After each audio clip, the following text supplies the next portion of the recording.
Good day, my dear postgraduate students. The topic for the day is mast cell in health and disease. This is an essay question for the postgraduate students. These are the subheadings which we shall and will remember. Also, of great importance will be the cross references where this topic shall take us to. For example, type 1 hypersensitivity, bronchial asthma, mastocytosis, mastocytoma, as well as the mediators of inflammation.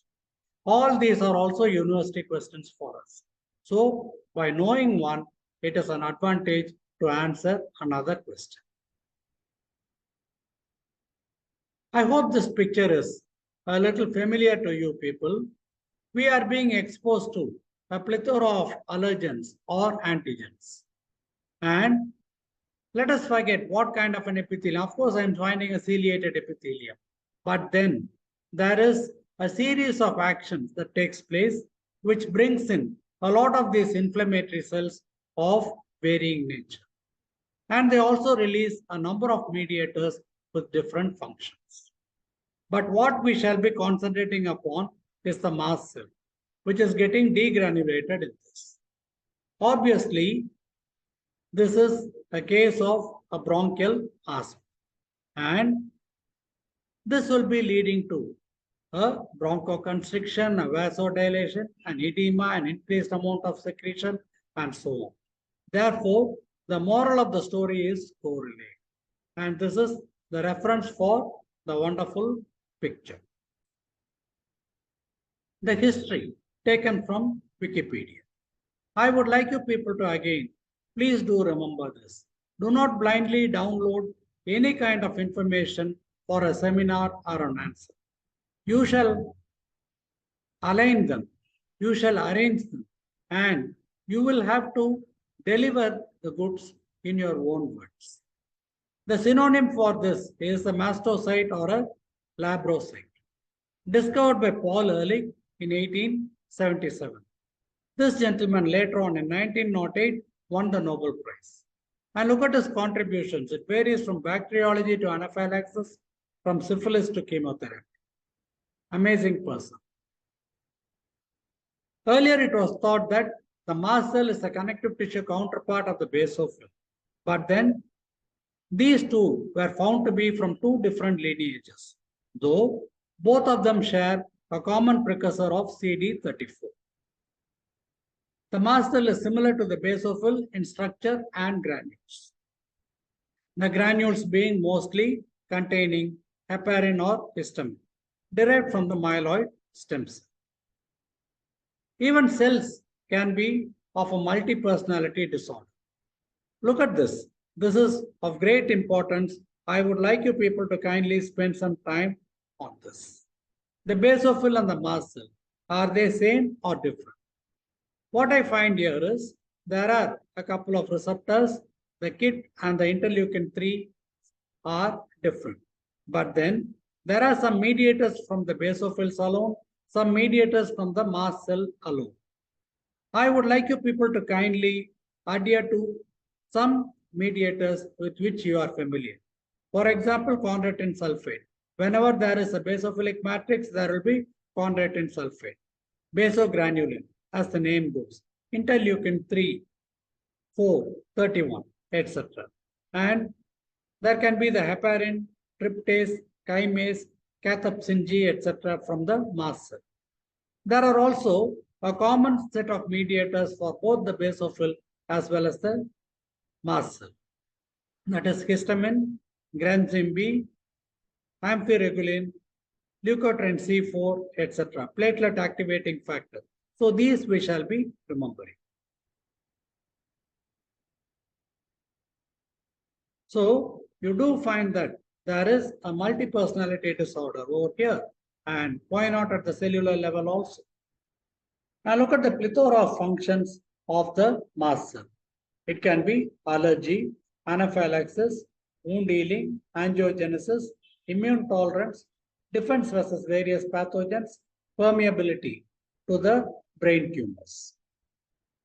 And here I am finding the origin of the mast cell. It is a bone marrow derived precursor that is leading to the tissue counterpart, namely the mast cell. You find that there are receptors which we shall be talking about, and these are the IgE antibodies which get attached to.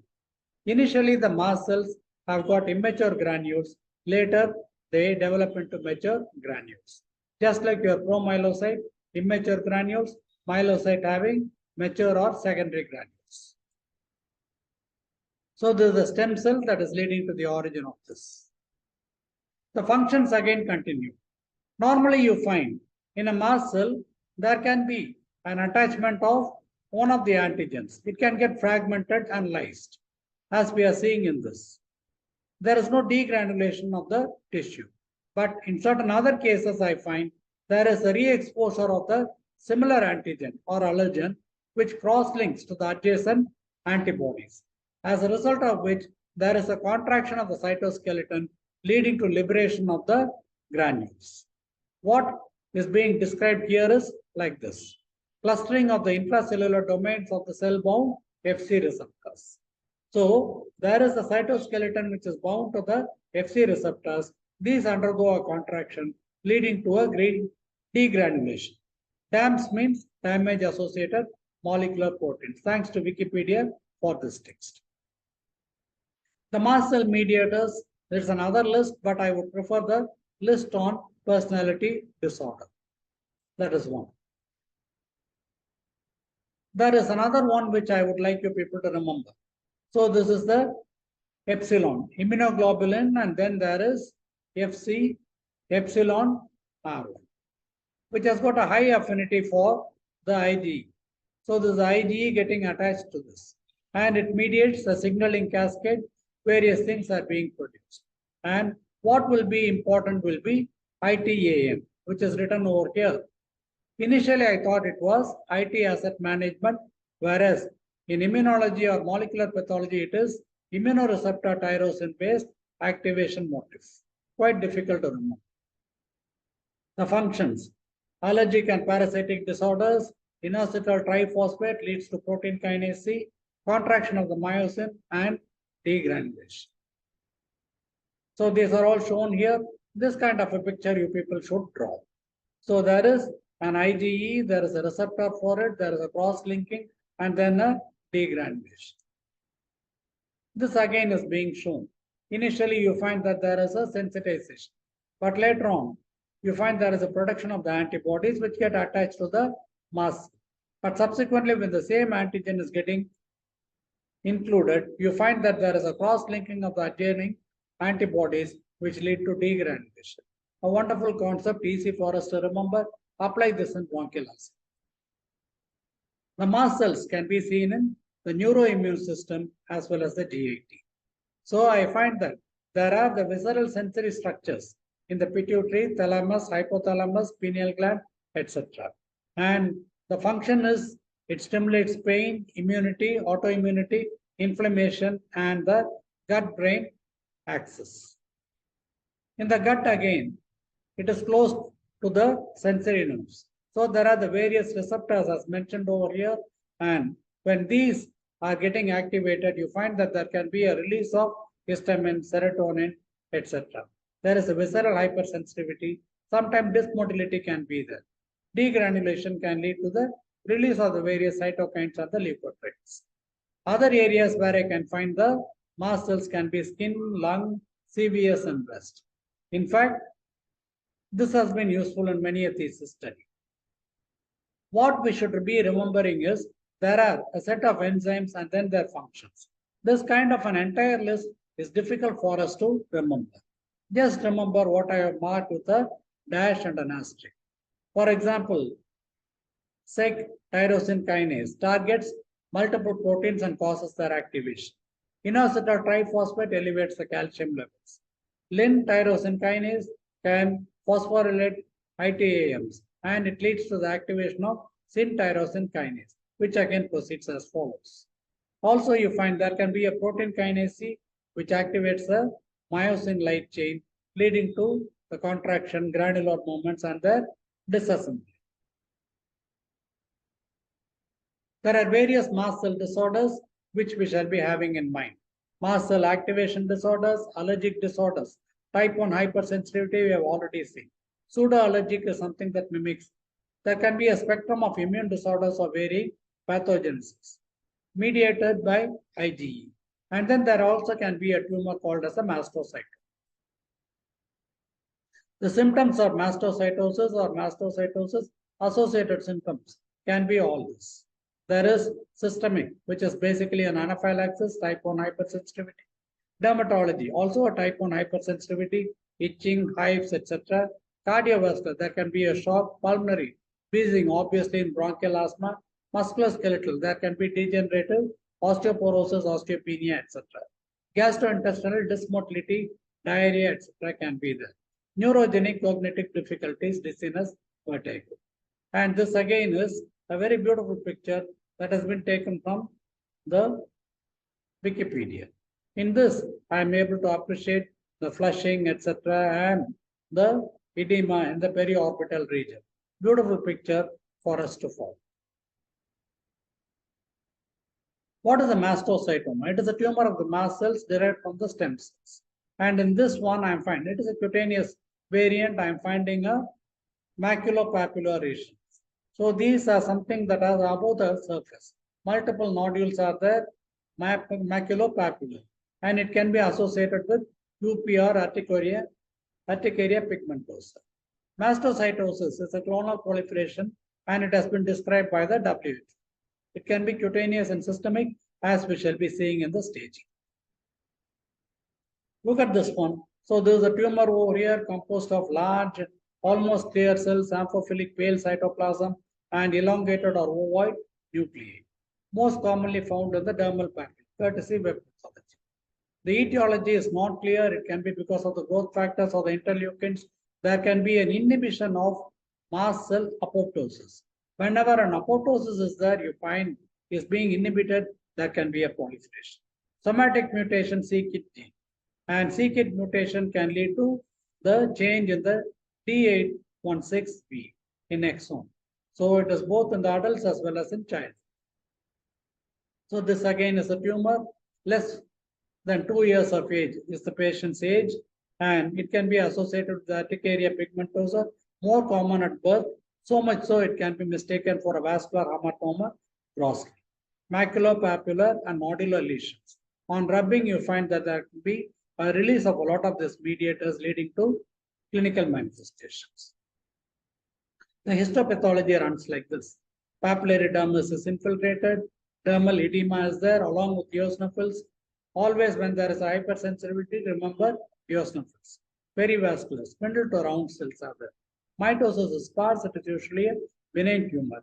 Atypia indicates a malignancy. Tolidin blue and GMSR. Tolidin blue is one of the most common stains used to demonstrate the mast cells. And CD2 is positive for neoplasia. CD25 can be demonstrated by means of flow cytometry. c-KIT by means of immunohistochemistry.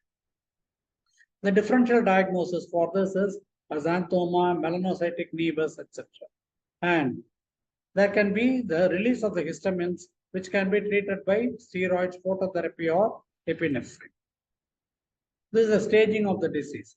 Just like the Ann Arbor's classification, you find initially stage 1, there is only one lesion and there is no lymph node involved. In stage 2, there is a skin along with the lymph node. Stage 3, you find multiple cutaneous lesions or cutaneous and the lymph node. Whereas stage 4 is widely metastasized. And this incidentally is a cutaneous mastocytoma. This is a classification of mastocytosis.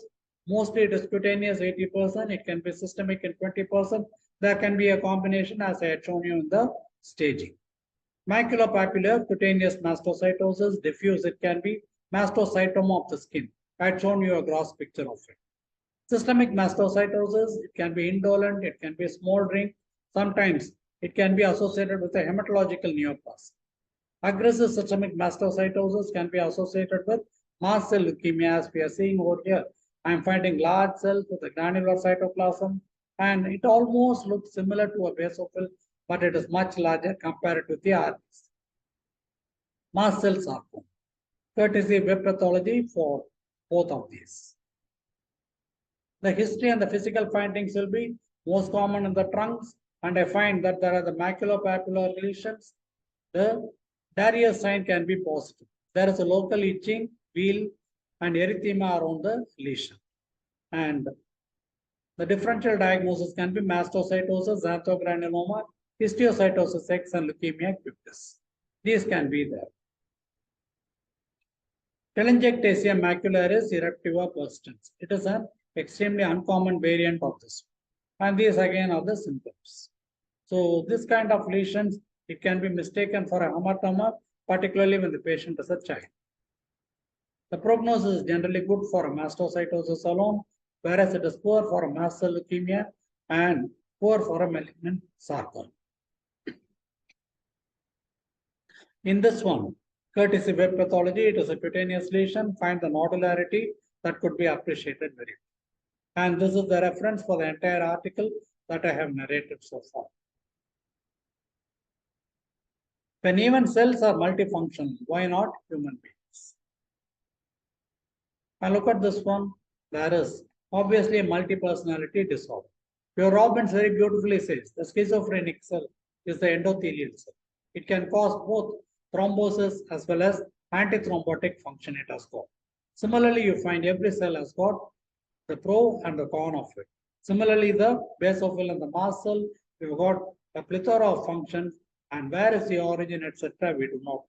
But obviously on the screen, I am seeing three phases of the same multifaceted personality. Thank you for your patience.